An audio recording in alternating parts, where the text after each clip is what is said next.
আসসালামু আলাইকুম viewers, baby cooking চ্যানেলে সবাইকে স্বাগত। সবাই কেমন আছেন? আশা করি সবাই বেশ ভালো আছেন। আজকে নতুন একটি রেসিপি নিয়ে চলে আসলাম। এই রেসিপিটি আপনাদের বাচ্চাদের যদি করে খাওয়াতে পারেন তাহলে বাচ্চাদের মুখে রুচি বাড়বে, বাচ্চা হেলদি এবং স্বাস্থ্যকর হবে। তো রেসিপিটি পুরোটা দেখতে থাকুন। এখানে আমি আলু, গাজর এবং বরবটি নিয়েছি। বরবটিগুলোকে ভালোভাবে কুচি করে নিয়েছি। আপনারা চাইলে গ্রেটারের সাহায্যে গ্রেট করে নিতে পারেন। তো দেখতে পাচ্ছেন কীভাবে আমি বেজে নিচ্ছি। তো ঘিয়ের মধ্যে ভাজতে পারেন, আপনারা চাইলে এখানে বাটারও দিতে পারেন। তো এভাবে ভেজে নেওয়ার পরে আমি এখানে সিদ্ধ হওয়ার জন্য পরিমাণ মতো পানি দিয়ে দিব। তো আপনারা চাইলে এখানে বরবটির বদলে মটরশুঁটি ইউজ করতে পারেন। বাচ্চাদের কিন্তু সবজি খাওয়ানো খুবই দরকার, যেহেতু আমার বাচ্চার 7 মাস থেকে 8 মাস চলছে।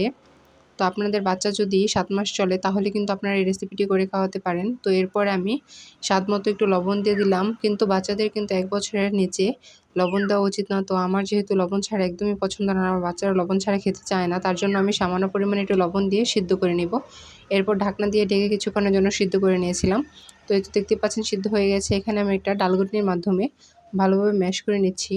এরপর দেখতে পাচ্ছেন আমার কিন্তু ম্যাশ করা হয়ে গেছে, কীরকম পাতলা পাতলা রয়ে গেছে। আপনারা কিন্তু এরকমভাবেই রাখবেন। এরপরে আমি 1 চামচের মতো চালের গুঁড়ি দিয়েছি। চালের গুঁড়ি দিয়ে কিন্তু পরিমাণ মতো ভালোভাবে নেড়েচেড়ে নিতে হবে, যেন সমানভাবে চারদিকে মিক্স হয়ে যায়, নয়তো কিন্তু চালের গুঁড়ো দলা পেকে যাবে।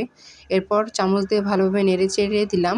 এ তো রেডি হয়ে গেল পুষ্টিকর, স্বাস্থ্যকর, সমৃদ্ধ একটি হেলদি খাবার। তো আপনারা বাচ্চাদেরকে প্রতিদিন দুপুরে কিন্তু এই খাবারটি খাওয়াতে পারেন। বাচ্চা কিন্তু রুচিতে ভরপুর হয়ে উঠবে এবং পুষ্টিতে সমৃদ্ধ হয়ে উঠবে। তো রেসিপিটি এ পর্যন্ত ভালো লাগলে আমার চ্যানেলটা সাবস্ক্রাইব করে দেবেন, এরকম আরও ভিডিও পেতে।